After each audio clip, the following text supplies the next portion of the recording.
আওয়ামী লীগ সরকারের শাসনামলে বাংলাদেশে বিদেশি ঋণের রেকর্ড ভেঙেছে। চলতি বছরের জুন শেষে দেশে বিদেশি ঋণের পরিমাণ 103 বিলিয়নের উপরে।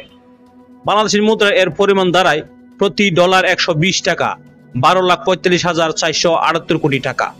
বাংলাদেশ ব্যাংকের এক প্রতিবেদনে এমন তথ্য উঠে এসেছে।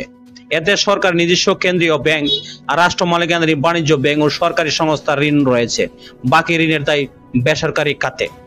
অর্থনীতিবিদদের মধ্যে বেশি হারে সুদ ও কঠিন শর্তে নেওয়া এসব ঋণ সরকারি সংস্থাগুলোর দেওয়া পণ্য ও সেবার মূল্য বাড়িয়ে দিচ্ছে। 2009 সালের 6 জানুয়ারি শেখ হাসিনার নেতৃত্বে সরকার গঠন করে আওয়ামী লীগ সরকার। এ সময় অর্থাৎ 2008-9 সাল থেকে সরকারের বিদেশি ঋণ ছিল 50.36 বিলিয়ন ডলার। অর্থাৎ গত 15 বছর 8 মাসের ব্যবধানে দেশে বিদেশি ঋণ বেড়েছে 53.42 বিলিয়ন ডলার। বাংলাদেশের ব্যাংকের প্রতিবেদন অনুসারে চলতি বছরের মার্চ মাস শেষ সরকারি বেসরকারি খাতে বিদেশি ঋণের স্থিতি ছিল 99.30 বিলিয়ন, 9,093 কোটি ডলার।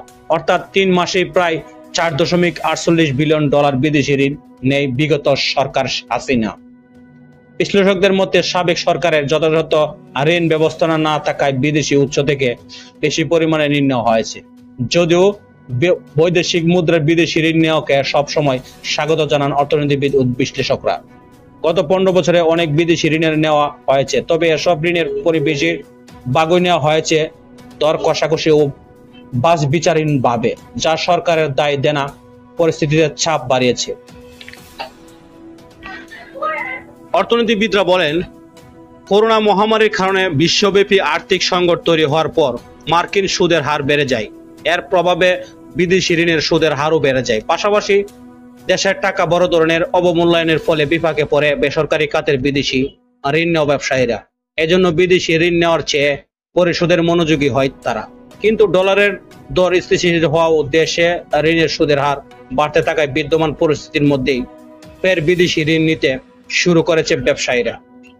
2009 সাল থেকে 2023 সাল পর্যন্ত শেখ হাসিনা সরকার যে মেগা প্রকল্পগুলো বাস্তবায়িত করেছে কিংবা বাস্তবায়ন করেছে তার মধ্যে উল্লেখযোগ্য পদ্মা বহুমুখী সেতু, ঢাকা মেট্রো রেল, ঢাকা শাহজালাল আন্তর্জাতিক বিমানবন্দর, তার terminal, Dhaka elevated expressway, Rangpur পারমাণবিক বিদ্যুৎ প্রকল্প, কর্ণফুলী টানেল, মাদারীবাড়ি গভীর সমুদ্র বন্দর। মূলত এই মেগা প্রকল্পগুলো বাস্তবায়ন করতে গিয়েই বাংলাদেশের বৈদেশিক ঋণের পরিমাণ ছাড়িয়েছে 100 বিলিয়ন ডলারও বেশি। তো ধন্যবাদ দর্শক, এ পর্যন্তই। ভালো থাকবেন। আল্লাহ হাফেজ।